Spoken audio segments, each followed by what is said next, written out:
guys actually write about something. You're not just making it catchy. Like there's a message behind it.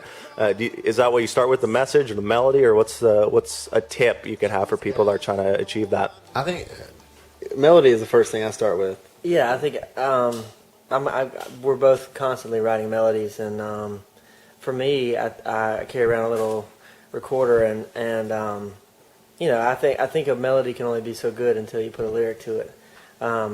So I think we're both kind of similar in that way.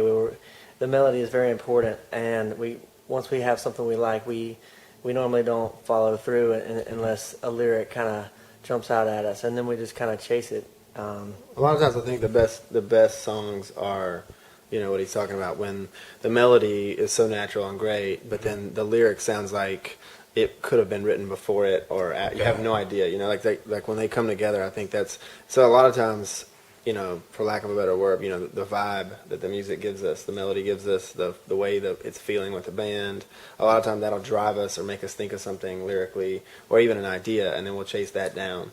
And it's sort of weird, I think, because I've heard people say they're grabbing things kind of out of the air somewhere, and I feel like we try to do that. You try not to make it too much of a standard process, because you never know when like magic might happen. You know? Sure.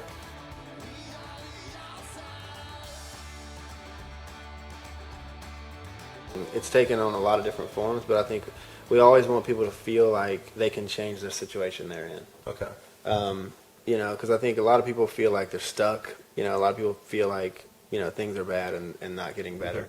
And that's something that I think we've always tried to encourage people to do, is like look at life, and I mean, life is this huge, great opportunity. Right. And you know, and there's a line from this old movie called Vanilla Sky. It was like and I loved it. You know, it's like, it's actually, you know, she's dreaming, or Tom Cruise is dreaming or something, but Penelope Cruz says something like every minute is a chance to turn it all around. Every passing minute, you know, is another chance. And I think that's something that we've always embraced since the beginning.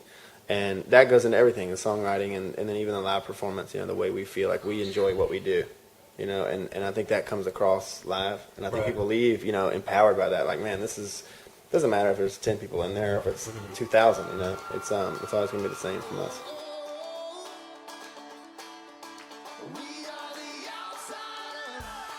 Yeah, I mean, I think so. I think that's kind of the point. You know, I think The Outsider is a little bit about that. We opened the record with banjo, which immediately some people, whenever I pull out the banjo, just look at me like I don't know, like I just ran over their dog or something. You know, they just don't like banjo. You know, but I think for us it is a bit of wearing our heart on our sleeve and doing what we want.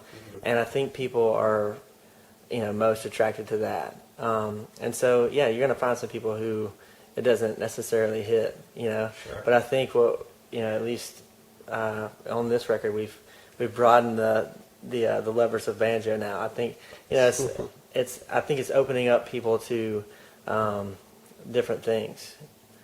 Yeah, I think you know, you try to do what you think is great and what you're learning, and that's like the trouble with being honest, I think, is that you know, the more you learn, the more in deep you are. Right. You know, it's like, and in some ways, I think a lot of bands got worse when that happened. You know what I mean? It's like they knew too much, and then they decided, well, I don't want to do what I used to do because it's not, you know, the thing, and then their fans go. You know.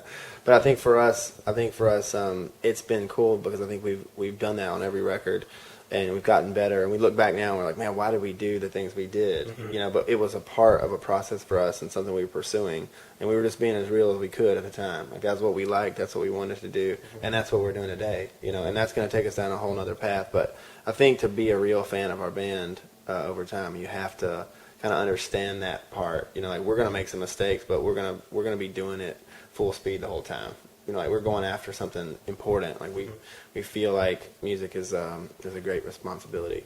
But I think we've never really wanted bands to like Need to Breathe. We wanted them to love us, you know. Okay. And I think in order to doing that, you know, you kind of have to set your boundaries, you know.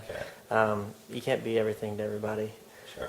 And so that's just something we've learned over time. Yeah, I think we articulated that a lot of times in the last couple of years. You know, you play to a room full of people, especially when it's not your crowd. If it's a festival or you're opening for somebody, and we would always say, look, don't look at the whole room, don't look at the reaction. We don't really care about that. What we care about is that we do our thing so strong that the 50 people out of the 2,000 that were there that we were like talking to got it. Right. It wasn't like everybody walked out and was like, that band was pretty good. I don't think I'll probably never buy their record, or I'll never, you know what I mean? The whole key to us has been like, in America, especially, it was going from 50 to 75 to 100 to 125. It wasn't like, we weren't trying to blow up big, and that's really paid off for us over time. I think our following is, really strong, and we're not one of those bands where we play one song during the night and everybody, cheers for that one song. I think people come to see the whole experience. I guess that's probably on the last thing I want to ask is, it's the overall experience and all that. This one's a little bit tricky, but let's say 100 years down the line and there's just a little bit remembered of Need to Breathe. And it's kind of, when people look back, maybe you guys have some kids, and then the grandkids look back and they're like, oh yeah, Baron Bow and Need to Breathe. Well, what's the main number one thing? It might be different for each of you that you want to be remembered for, that your art, what it speaks. I hope when people see it, I think everybody hopes that their music is last, but I think our music is particularly transparent, and I hope that people still feel that, for years to come, because it doesn't matter what our situation is. I think that's the thing we've learned. It doesn't matter if somebody else is going through the same thing. If I'm talking about my dad, or he's a preacher and what's happened, it's like it doesn't matter if thousands of miles away that person has the same experience. What matters is, if I was being honest about that experience, they relate it to their own experiences. And I hope that process still happens.